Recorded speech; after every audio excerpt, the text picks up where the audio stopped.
Hello everyone out there. Welcome back to our channel, Proudly Bohemian, and welcome to New Zealand Machine and me. আজকে চলেছি সালুজা বাজাজের শোরুমে। আর আজকে যে বাইকটার উপর ডিসকাস করবো সেটা হচ্ছে পালসার 220F।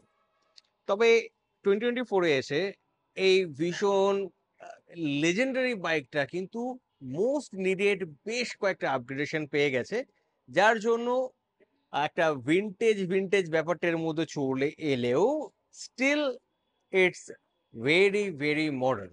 এই চেঞ্জেস গুলো কি কি এবং এই চেঞ্জেস গুলোর জন্য বর্তমানে এর প্রাইস কি, সেই সমস্ত কটা জিনিস আজকে এই কন্টেন্টের মাধ্যমে আপনাদের সাথে ডিসকাস করব। সো আপনারা যদি পালসার 220F কেনার কথা ভেবে থাকেন বা পালসারের অন্যান্য ভেরিয়েন্টের কেনার কথা ভেবে থাকেন, দেন আই থিঙ্ক এই কন্টেন্টটা দেখলে আপনাদের একটু হেল্প হয়েই যাবে। So as you can see, overall design ল্যাঙ্গুয়েজটার মধ্যে কিন্তু কোনো রকম পার্থক্য পাবেন না। সেই ভীষণ সুন্দর বাইফাংশনাল প্রজেক্টর হেডলাইটটা পেয়ে যাবেন, একটা সুন্দর উইন্ডশিল্ড পেয়ে যাচ্ছেন এবং এই সেমি ফেয়ার্ড ভাইজারটা, যেটা একটা সময় কিলার লুকস যুক্ত ছিল এবং সামহাও এখনো এর যে অ্যাপিল, সে অ্যাপিলটা এটা এখনো মেনটেন করে রাখতে পেরেছে। তবে স্যাডলি এখানে একটু বড় বড় সাইজের আপনি টার্নিং ইন্ডিকেটর গুলো পাবেন হ্যালোজেন বাল্বের।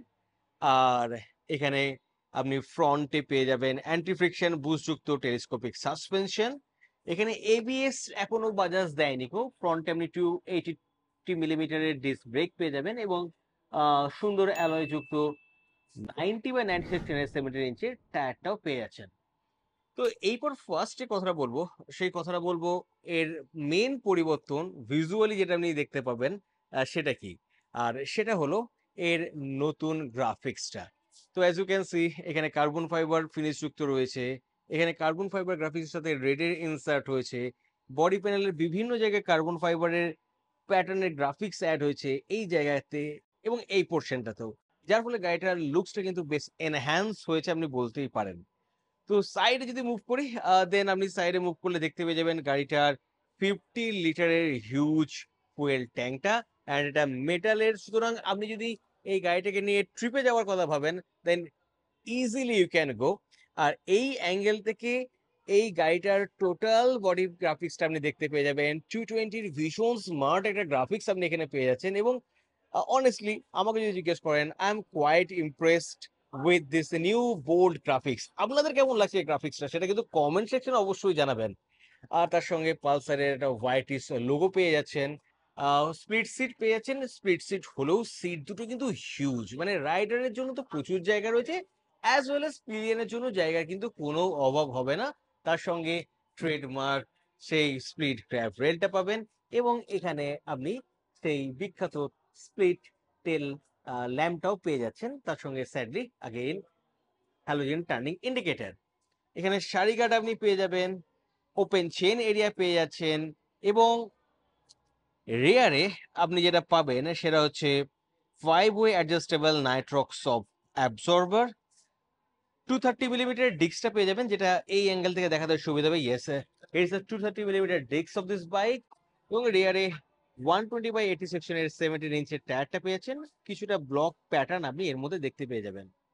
ভীষণ সুন্দর এক্সস্টও দেখতে পেয়েছেন, একটু ওল্ড স্কুল লুকস হয়ে গেল, এর সাউন্ডটা কিন্তু এখনো বেশ মারাত্মক। এবং সিরিয়াসলি এই গ্রাফিক্সটার জন্য সত্যি করেই এতদিন পুরনো হয়ে যাওয়ার পরও বাইকটার মধ্যে কিন্তু একটা ফ্রেশ ব্যাপার চলে এসছে। আর আপনি তো নিচে একটা ইঞ্জিন গার্ড পেয়ে যাচ্ছেন। ইঞ্জিনটাতে কোনো পরিবর্তন আপনি এখানে পাবেন না, same 220cc twin spark DTSi FI oil কুল ইঞ্জিনটা পেয়ে যাচ্ছেন। 8500 RPM এ 20.4 PS ম্যাক্স পাওয়ারটা পেয়ে যাবেন এবং 7000 RPM এ 18.55 নিউটন মিটার পিক টর্কটাও পেয়ে যাবেন। তো এই তো গেল গাড়িটার ওভারঅল কিছু ব্যাপার স্যাপার। তবে হ্যাঁ, যে জিনিসটা আমরা একটু বলে দেওয়াটা দরকার সেটা হচ্ছে এর গ্রাউন্ড ক্লিয়ারেন্সটা। এই গাড়িটার গ্রাউন্ড ক্লিয়ারেন্স হচ্ছে 165 মিলিমিটার, 160 কেজি এর কার্ভ ওয়েট। তো এবার সুইচ গিয়ারগুলোর ব্যাপারে কথা বলবো এবং সেকেন্ড মোস্ট ইম্পর্টেন্ট যে আপগ্রেড যেটা এই গাড়িটা পেয়েছে সে ব্যাপারে কথা বলবো। তো আগেন আমি যদি লাইটটাকে অন করি, as you can see backlit switch পেয়ে যাচ্ছেন। এটা আগে ব্লু থাকতো, এখন সেটা হোয়াইটিশ টাইপের হয়ে গেছে, দ্যাটস দ্য থিং। এখানে ইঞ্জিন কিল সুইচ পেয়ে যাচ্ছেন, এখানে ইগনিশনের সুইচ পেয়ে যাচ্ছেন, এদিকে আপার বিম, লোয়ার বিম, পাস সুইচ পেয়ে যাচ্ছেন, এখানে টার্নিং ইন্ডিকেটর আর হর্নের সুইচ। আর এই আঙুলে চাপা জায়গাটাতে একটা সুইচ পেয়ে যাচ্ছেন, সেটা হচ্ছে এই সুইচটা, যেটা দেখে আপনারা বুঝতেই পেরেছেন এটা মেনুগুলোকে ট্যাগল করার জন্য। তো আগের গাড়িটাতে সেমি ডিজিটাল কনসোল ছিল, তো এই সুইচটা যখন অ্যাড হয়ে গেছে তার মানে এই গাড়িটাতে এখন ফুল ডিজিটাল ডিসপ্লে পেয়ে যাবেন আপনারা। এবং এই ডিসপ্লেটা বেশ কমন হয়ে গেছে বর্তমানে, বাজাজের বহু গাড়িগুলোতে এখন এটা ইউজ হচ্ছে, N160 ইউজ হচ্ছে। ইভেন নতুন পালসার 125 যেটা এই মুহূর্তে এখন শোরুমে নেই, সেখানেও এই সেম টাইপের ডিসপ্লে আপনি পেয়ে যাবেন। ফিচার স্পেসিফিকেশন শুধু একটু হয়তো এদিক ওদিক হতে পারে। তো এই যে ডিসপ্লেটা আপনারা দেখতে পাচ্ছেন, এই ডিসপ্লেটা থেকে আপনি ফুয়েল গেজটা পেয়ে যাচ্ছেন, টাইম পেয়ে যাচ্ছেন, এখানে ইনস্টেনিয়াস ফুয়েল ইকোনমিটা পেয়ে যাচ্ছেন, ওডোমিটার পেয়ে যাচ্ছেন, এবং এর ভেতরে আর যে সমস্ত জিনিসগুলো পাবেন সেগুলো দেখার জন্য এটাকে আপনাকে প্রেস করতে হবে। আর এটাকে প্রেস করলে আপনি দেখতে পেয়ে যাবেন এর ব্লুটুথ কানেক্টিভিটি। তার মানে এর মধ্যে আপনি স্মার্টফোন কানেক্টও করতে পারবেন, এবং এই স্মার্টফোন কানেক্টের মাধ্যমে কল, SMS অ্যালার্টটা পেয়ে যাবেন, এবং তার সঙ্গে টার্ন বাই টার্ন নেভিগেশনটাও কিন্তু আপনি পাবেন। আর তাছাড়া এখানে ট্রিপ এ পেয়ে যাবেন, ট্রিপ বি পেয়ে যাচ্ছেন, আর তার সঙ্গে ওডোমিটারটা পেয়ে যাচ্ছেন। সো বেশ ইনফরমেটিভ, বেশ মডার্নও বলতে পারেন। তবে এখানে হ্যাঁ, গিয়ার পজিশনিং ইন্ডিকেটরটা অন্তত আমি তো দেখতে পেলাম না। আর তার সঙ্গে যেটা বর্তমান দিনে ভীষণ ভীষণ প্রয়োজন, সেটা হচ্ছে ইউএসবি চার্জিং পয়েন্ট, যেটাও কিন্তু এই বাইকটার মধ্যে বর্তমানে আপনি পেয়ে যাচ্ছেন। তো এই জায়গাটা থেকে যখন বাইকটাকে দেখবেন, বেশ মডার্ন লাগছে, বেশ দেখতে সুন্দরও লাগছে, এবং তার সঙ্গে বেশ স্যাটিসফাইংও লাগছে বাইকটা।